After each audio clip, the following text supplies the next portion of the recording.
Kailangan kay taas nga panahon, no? Nya wala nga ang katong mga katawan nga nauna, ang katong mga katawan nga wala pa magkasugod sa pagpaminaw sa pulong sa Ginoo. Muna isa sa katuyuan nga sa mensahe nga mataabot gyud kanatong tanan kung unsa gayud ang kamatuoran, no? Kay daghang karon sa mga katawan nga nakulangan pa. Daghang karon ang mga katawan nga gigamit nila ilang kaugalingon lamang na substance sa pulong sa Ginoo pero wala pa gid nila matugkad pag-ayo unsa pa gay mga kahulugan para matabangan o para mahatagan pag sila tino nga pag sabot sa kamatuoran. Muna nga sa ato karon nga gisgutan kay sunan, nagisgot ta karon sa pulong sa Dios nga siguro kayong kasungkulingon nga sa ka na makita ang iyang sulti karon, no? Pero simple lang, no?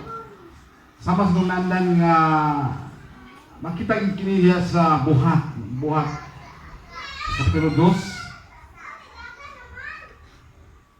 Ang buhat Kapitulo 2 versikulo 40, tumasahon kini, gusto lamang kamusaylo mo, basahon din kung sa gisulti diya sa versikulo 40 sa buhat Kapitulo 2. Naghatag si Pedro og daghan pang pagpamatuod kanila o miagda nga nagingon, luwasan ninyo ang inyong kaugalingon sa silot nga ipahamtang nining daotang katawhan.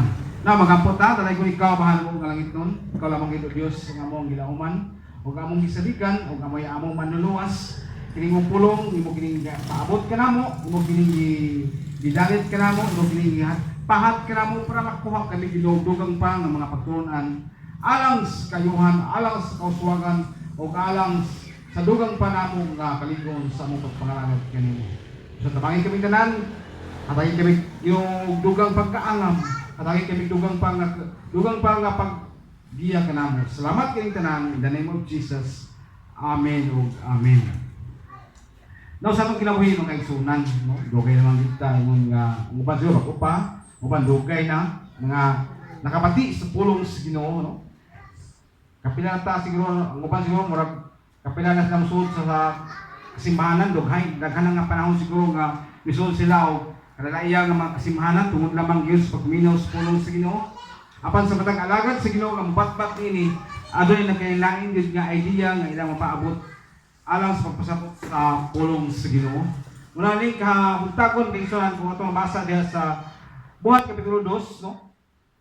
Kung baligon pagbasa sa Buhat Kapitulo 2 versikulo 40, ingon siya diha kung balik ko no, naghatag si Pedro daghan pang pagpamatuod kanila o miagda nga nagingon, luwasan ninyo ang inyong kaugalingon sa silot nga ipahamtang nining daotang katawhan, no? Sa kaingon kasi mong gulingon sa kinato baka sa nawapa ko sa Ginoo, isa baka ko sa ipasabot kining sa gingon nga daotang katawhan, no? Sa payong kasi mong gulingon nga